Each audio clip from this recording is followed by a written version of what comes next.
That woman had been dead for an hour. I attempted to resuscitate under the most difficult circumstances, with poor lighting, on the floor of a bedroom, with no one to help. She was DOA when we arrived at the hospital. As a doctor, it's hard to lose a patient. You put everything you have into keeping that person alive.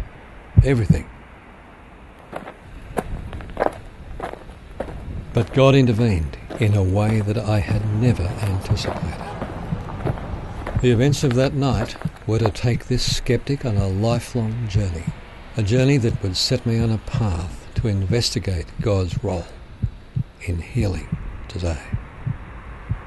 In my 35 years as a medical practitioner, I discovered how a personal God intervenes in people's lives.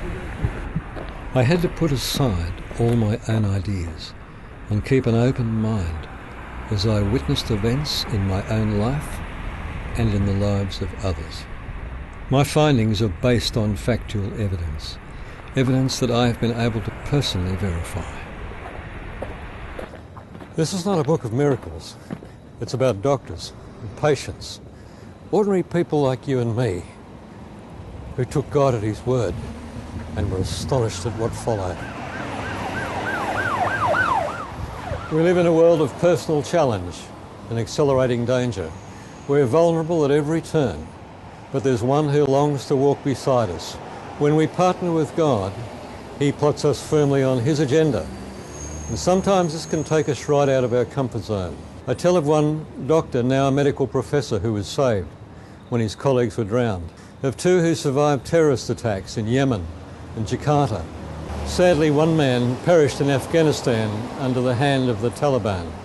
A number were cured of incurable diseases, some from depression. Some faced death at their own hand. Two were actually struck off the medical register. But in every situation, God was there. In every situation, they witnessed the hand of God moving in their lives. This is my story, but it's also the story of doctors and patients who took God at his word and allowed him into their life and saw him bring about remarkable change. It is my prayer that as you read this book, the Spirit of God will be stirred within you, maybe for the first time, to reach out to the one who longs to walk by your side and lead you out of darkness into his light.